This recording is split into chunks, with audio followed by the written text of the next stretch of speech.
the moment of impact, leaving each of us to live with the knowledge of the exact day our world was going to come to an end.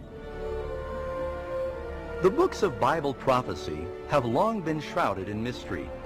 Ancient texts, cryptic numbers, symbolic imagery, all depicting awesome apocalyptic events soon to come.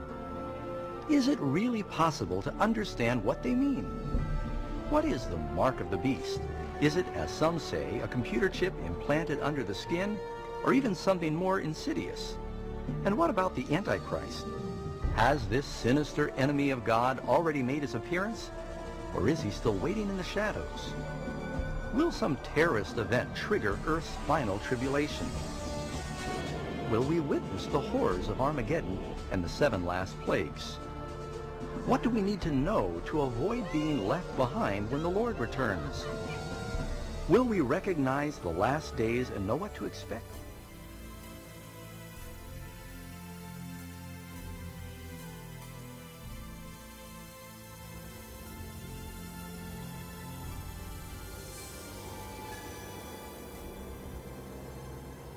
It's worse than any time that has ever been or ever would be. For then there will be a great tribulation, such as has not occurred since the beginning of the world. Unless those days had been cut short, no life would have been saved. There are more scriptural references to the tribulation than to any other historical period mentioned in the Bible.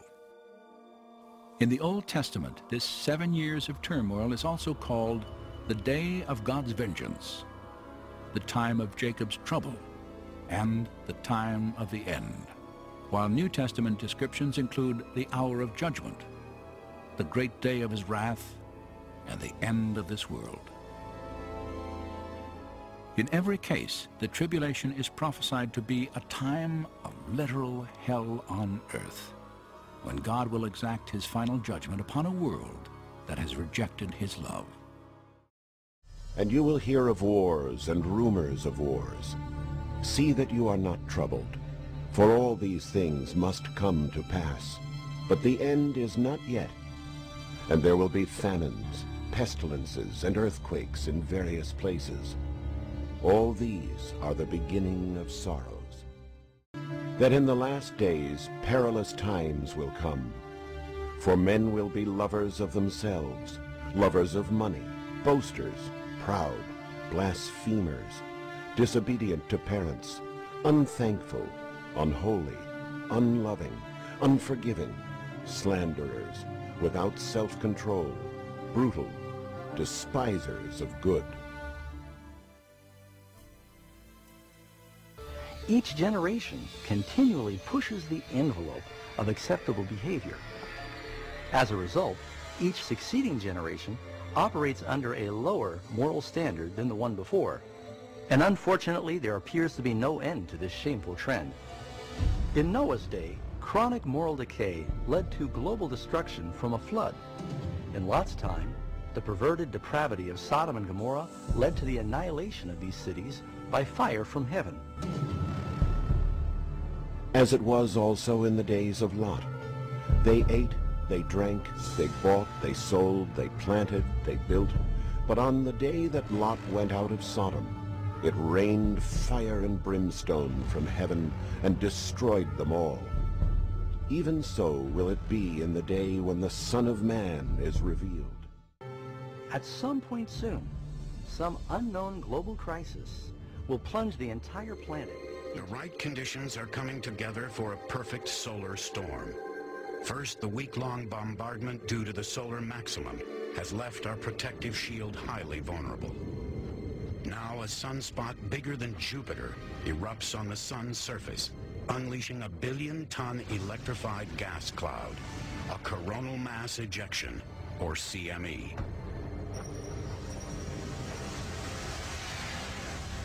This is the big one, and it is heading for Earth.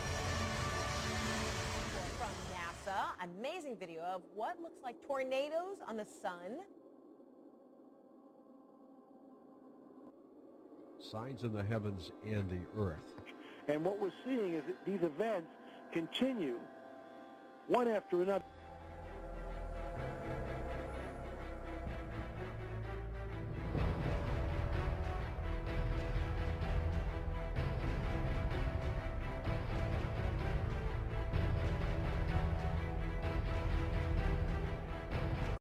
anomalies, especially on the New Madrid. The rest of the world is coming apart at the seams.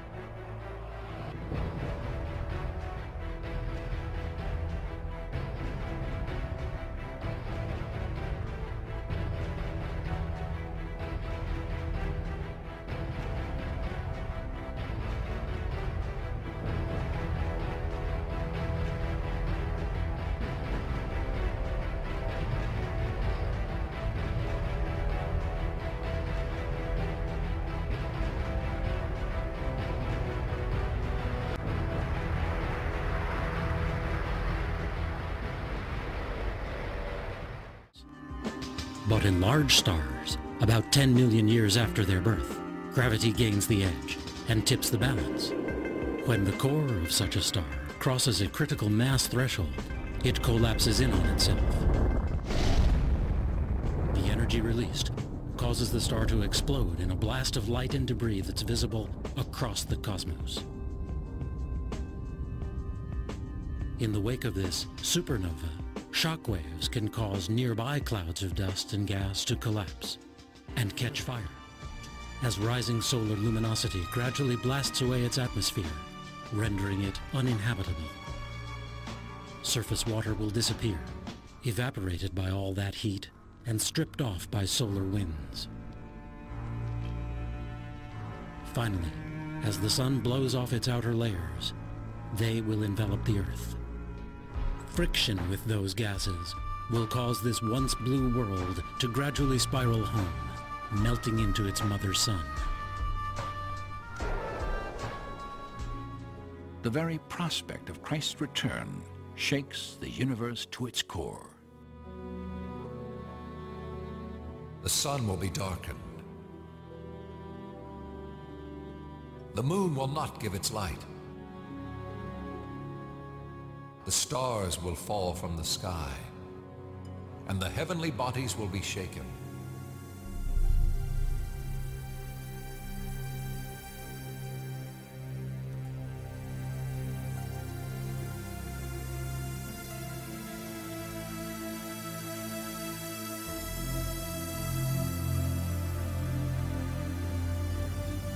It's global warming.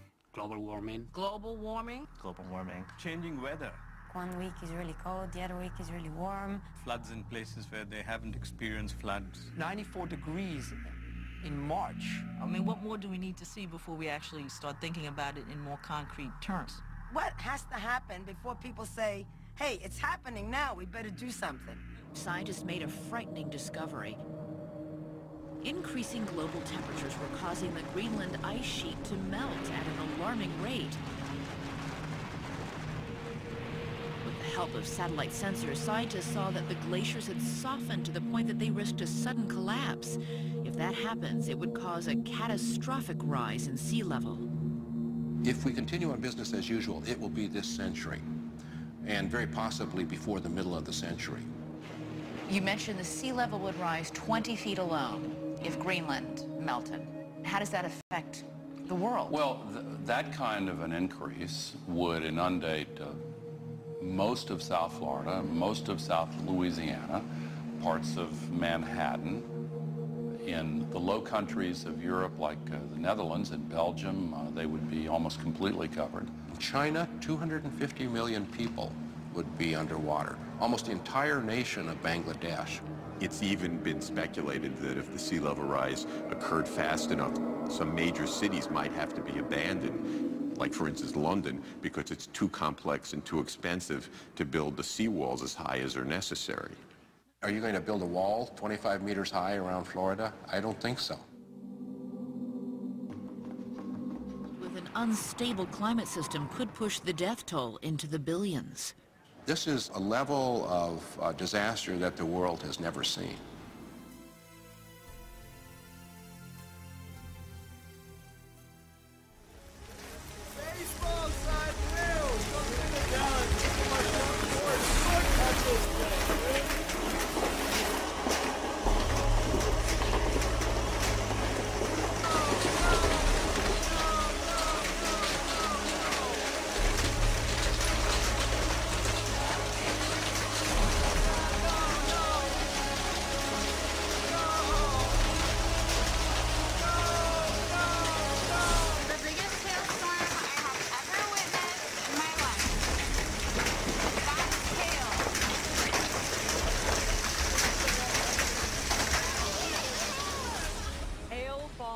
fast and hard across Dallas, alarming home and car owners. It was horrible. It was like being bombed or something. It went for at least 20 minutes. It just pummeled. It was unbelievable. And the rain, there was so much rain.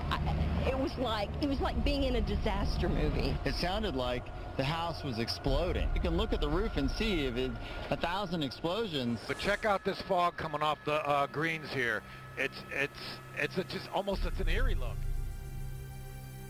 Some strange noises heard around the world the last few weeks, from Arizona to England, and right next door in Manitoba, all showing folks alarmed by what sounds like a noise straight out of a science fiction flick.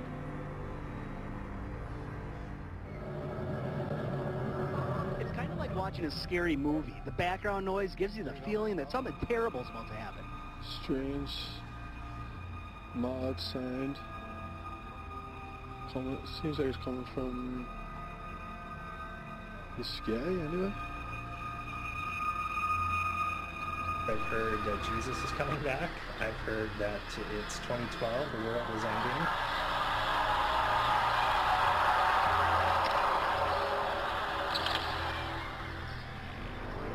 This phenomenon stretched beyond North Battleford.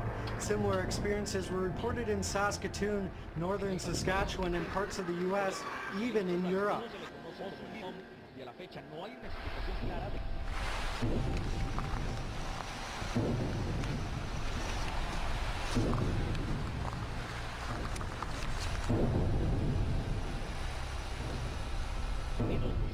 Sonidos muy similares a estos.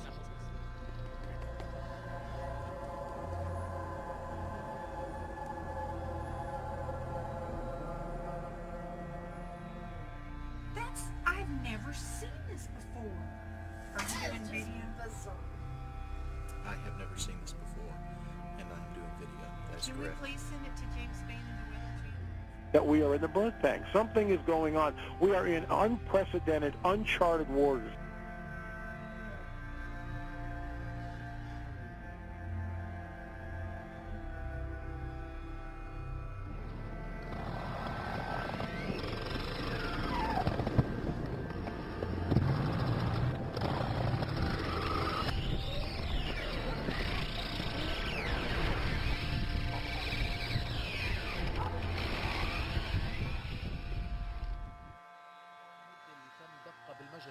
ومصدرها وتحديد نوعيتها، وبيبين صادر لاحقا عن الوزير المصدر مجرور مقفل ويرجح أن يكون A terrible mystery gripping the world right now. Birds, fish, and all kinds of creatures just dropping dead.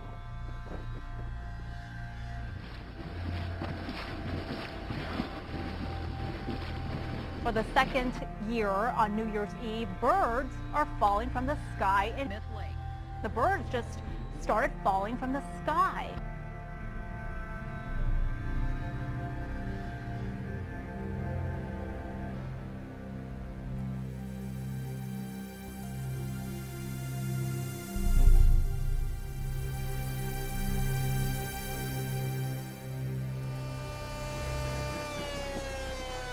Okay, I think we need to leave.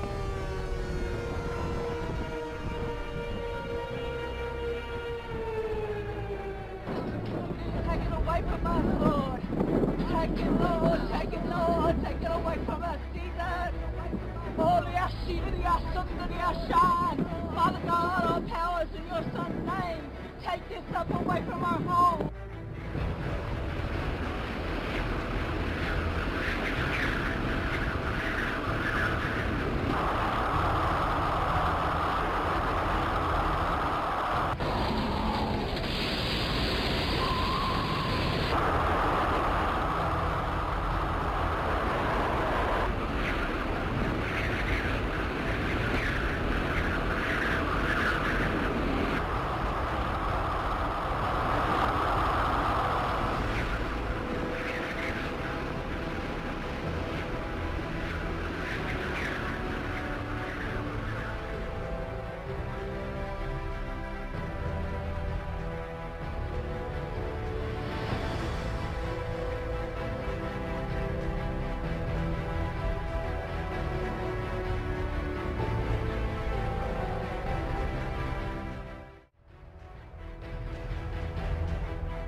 greatest tragedy in the universe would be to realize that we have enough intellect and enough technology to save ourselves from a killer asteroid, but not enough intellect to save us from ourselves. This particular global nightmare would truly come from the heavens. And the stars of heaven fell to the earth. In the book of Revelation, John is seeing what appears to be, in a vision, all these stars falling from heaven. It could very well be a massive meteor shower or massive meteor impact or massive asteroid impact on planet Earth. The biggest danger from the sky would be an asteroid impact, because if we wait long enough, it will happen. A big rock is going to hit the Earth. 100% guaranteed, rock solid, bet on it.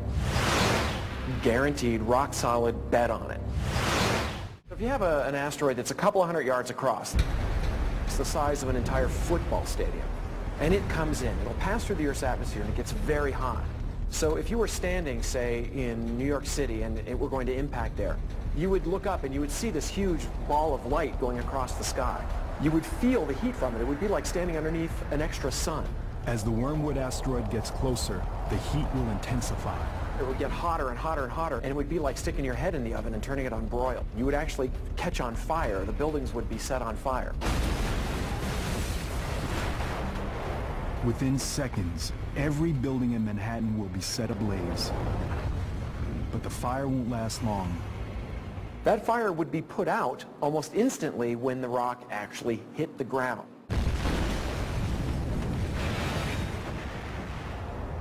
The Wormwood asteroid will gouge out an enormous crater. And there would be a huge shock wave which would just knock down buildings for miles around. Asteroids are chunks of rock believed to be the debris left over from the birth of the planets. They can be as small as a grain of sand or as large as the state of Texas. I'm not worried about the black hole crumbling Earth. I'm not even worried about the gamma ray burst. I'm worried about the next asteroid.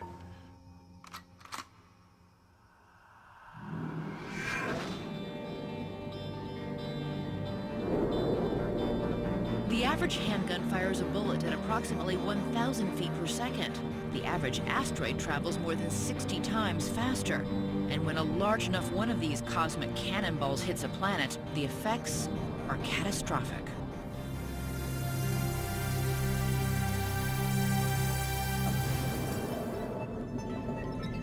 If Apophis does hit the Earth, the effect would be devastating. It would create a tsunami hundreds of feet high that could race across the ocean at supersonic speeds.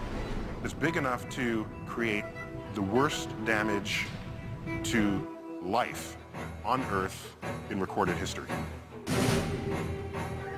While the impact could wash away large parts of California, Apophis is not big enough to wipe us out completely.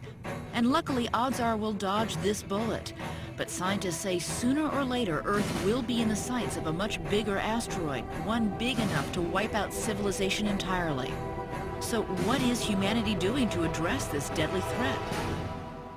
The number of people worldwide who are working actively on this problem is enough to staff one shift at a McDonald's. And that's about accurate.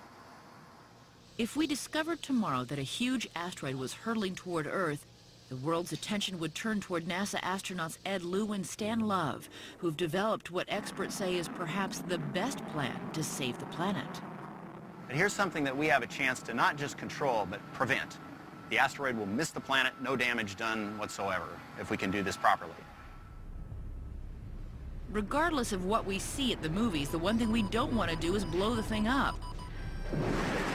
All that would do is transform one big asteroid into thousands of smaller ones that could cause even more damage. Instead, these NASA astronauts say that with enough advance warning and a big enough ship, they could fly millions of miles into space, rendezvous with the asteroid, and use the ship's gravity to nudge it slightly off its deadly course. The tiny gravitational pull between the asteroid and the spacecraft will be enough to pull an asteroid onto a new orbit so that 10 years later the asteroid misses the Earth rather than hitting it. That's the theory anyway, but it's still just a theory. There is no spacecraft yet, not even a blueprint. These objects are moving 10, 15 miles per second. That is hypersonic. You're not going to hear it, you're not going to see it. It takes it a few seconds from when it first hits the top of the Earth's atmosphere to when it actually touches down. During those few seconds, it glows, not red hot, not yellow hot, white hot, getting up into violet hot.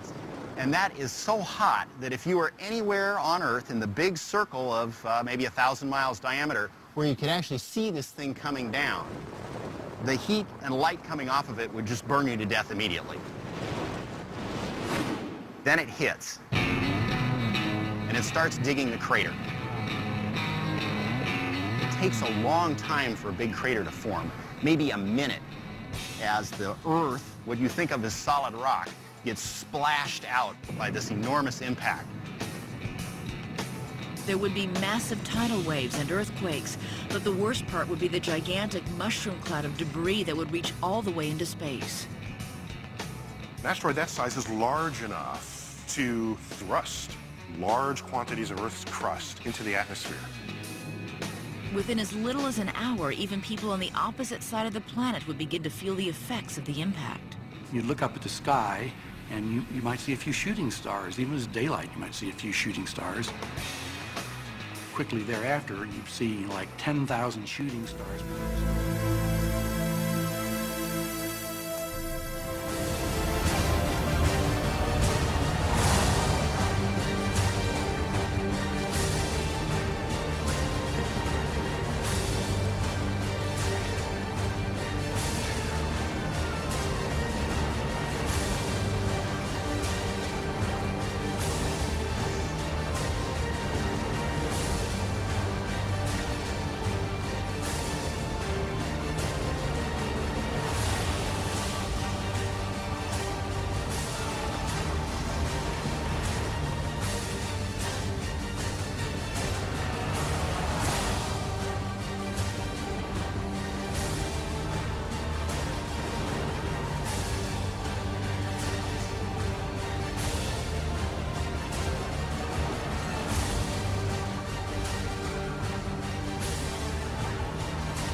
Much time left.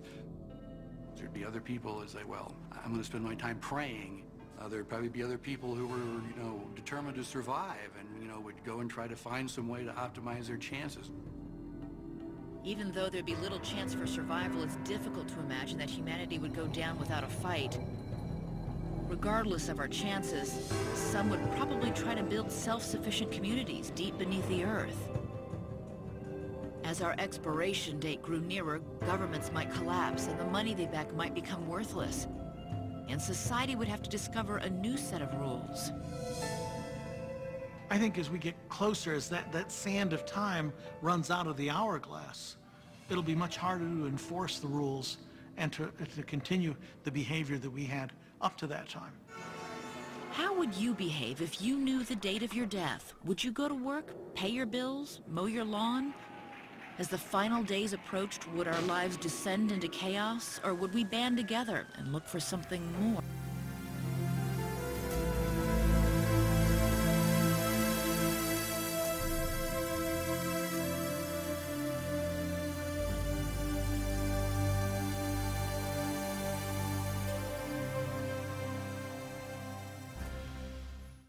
Not all of us will die.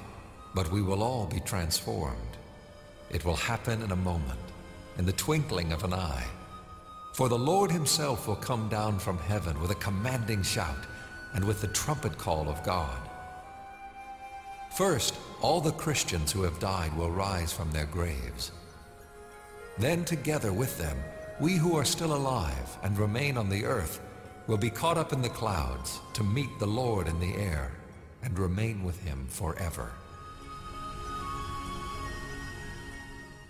For all of its mystery, perhaps the most compelling aspect of the rapture is its imminence. It could literally occur at any moment. And as the scriptures tell us, there will be no doubt when that moment arrives.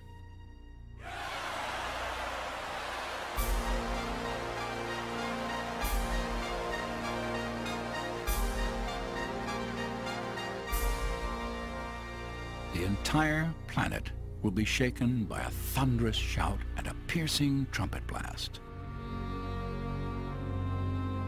Then, in cemeteries around the world, graves will split open, and Christians who have died will rise from the ground. Not as decaying flesh and bone, but as living human beings with transformed bodies, ready to meet Christ in the air.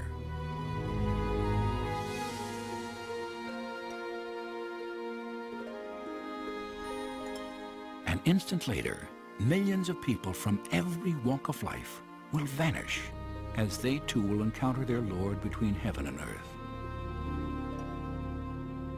Regardless of age or nationality, every man, woman, and child who is taken has one thing in common.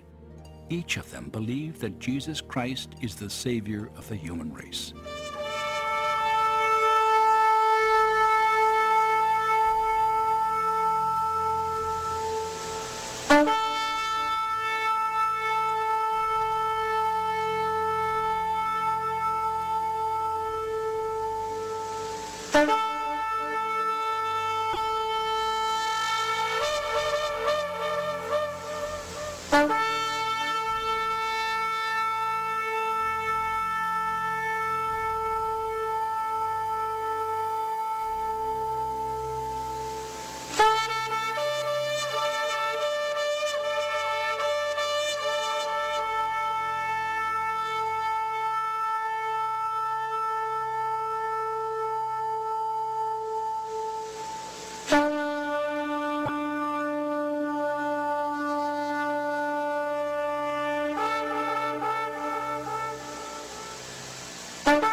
back for his church.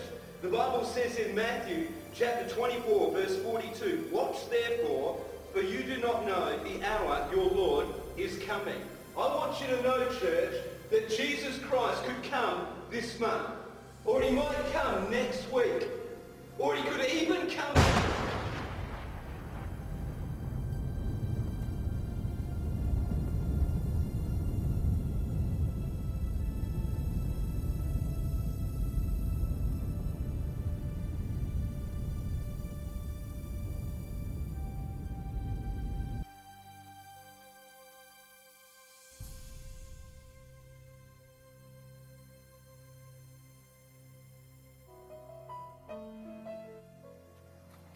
Are you listening to that song again? Yeah, it's like one of my favorite songs. It's awesome. Well, I don't like Christian music. Well, you know God will come back and judge you for what you say and what you do, right? Well, I don't believe in that, so I don't think I'll really care. Well, do you believe in heaven or hell, or...? No, I don't believe in those. Well, God also said that he's gonna come back for his people. What? Pick us up and float? No, it's a lot different. It's like...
we who are still alive and remain on the earth will be caught up in the clouds to meet the Lord